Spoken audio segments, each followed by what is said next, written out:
kurang lebih 7 bulan genap usia COVID-19 di Indonesia ini ya. Jadi sampai saat ini ya kurang lebih 7 bulanan lah begitu COVID-19 di Indonesia.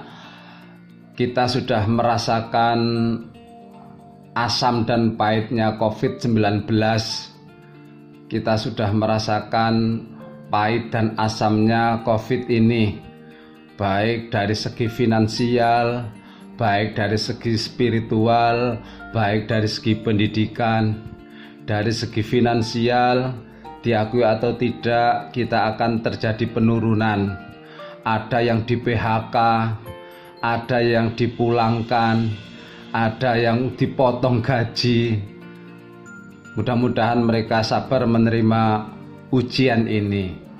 Dari segi spiritual, ada istilah sholat di rumah. Sekarang jarang untuk berjabat tangan, enggan untuk berjabatan tangan, enggan untuk mengadakan peringatan, enggan untuk mengadakan pengajian.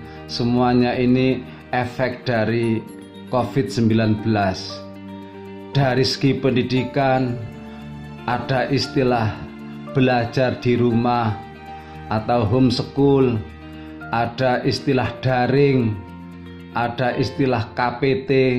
Kalau masuk hanya setengah main, itu pun hanya 1 minggu sekali. Ini semuanya diakui atau tidak adalah dampak negatif dari COVID-19. Namun mari kita merenung sejenak, membersihkan jiwa kita sejenak untuk senantiasa tetap mensyukuri nikmat Allah. Mengapa demikian? Satu, kita merenung sejenak ya. Kita walaupun ada COVID, kita tetap bisa makan.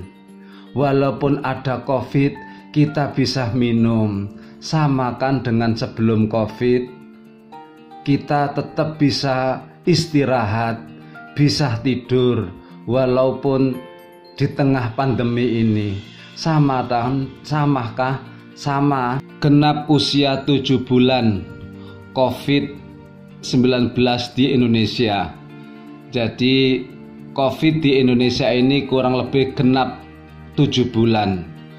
Tentunya sudah banyak kita merasakan asam dan pahitnya COVID-19 ini. Kita sudah merasakan pahit dan asamnya COVID ini, baik itu dari segi spiritual, dari segi finansial, dari segi pendidikan. Dari segi finansial, rata-rata kita mengalami penurunan pemasukan. Bahkan ada yang di PHK, bahkan ada yang dipulangkan, bahkan ada yang dipotong gaji. Ini adalah karena COVID-19 ini. Mudah-mudahan kita semuanya tetap diberikan kekuatan iman di tengah ujian Allah ini. Dari segi spiritual, kita semakin banyak melaksanakan aktivitas hanya di rumah.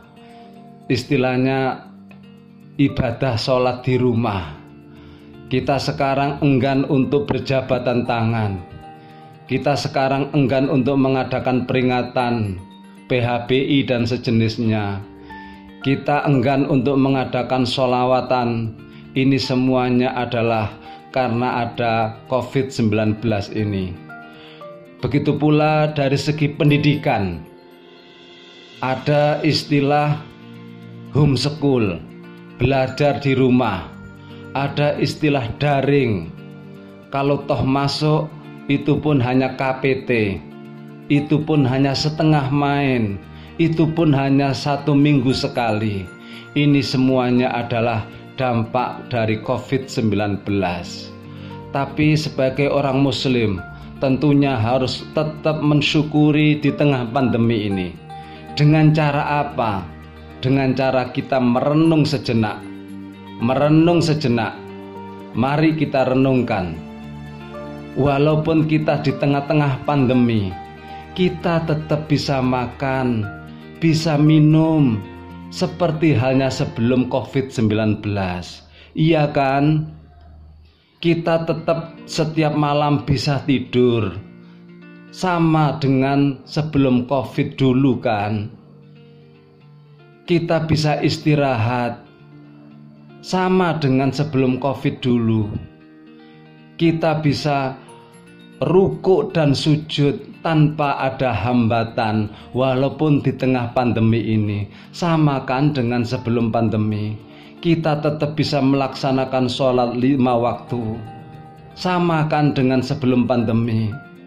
Kita tetap mempunyai iman dan takwa Islam yang masih melekat di jiwa kita, sama kan dengan sebelum COVID dahulu. Inilah yang harus kita perhatikan, kita kedepankan. Apa kata Tuhan? Kalau melihat hambanya tiada hari tanpa mengeluh. Apa kata Allah? Kalau melihat hambanya tiap hari tiada hari tanpa mengeluh dan mengeluh. Padahal dia tetap bisa makan, padahal dia tetap bisa tidur, padahal dia tetap bisa istirahat. Apa kata Tuhan? Apa kata Allah? Melihat hambanya yang tiada hari tanpa mengeluh dan mengeluh, padahal yang namanya iman dan Islam tetap melekat di hati sanubari kita ini.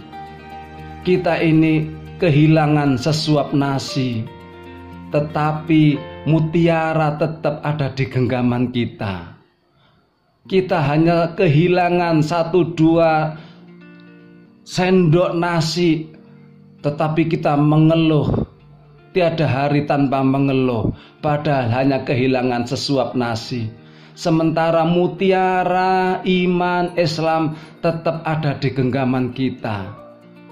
Mutiara iman, mutiara Islam, sehingga kita mampu mengindahkan perintahnya Allah, mampu rukkaan sujada, mampu rukuk dan sujud. Ini adalah sesuatu yang harus kita syukuri. Bukankah ini mutiara kita?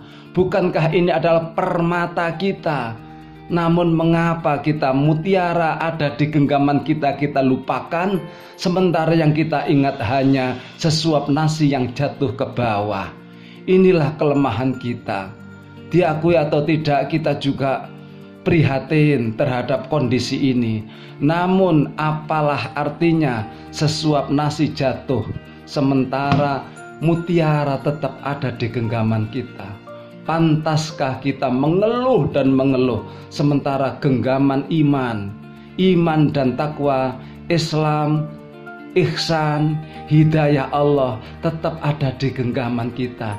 Ini adalah mutiara yang kadang-kadang terlupakan oleh mayoritas manusia. Orang semacam ini disebut oleh Al-Quran zaluman jahula. Sungguh luar biasa manusia itu. Tiada hari tanpa mengeluh dan mengeluh, padahal hanya kehilangan 1-2 sendok nasi, sementara mutiara yang ada di genggamannya, iman dan Islam ada di genggamannya, mereka lupakan. Itulah Allah menyebut manusia itu zaluman jahula.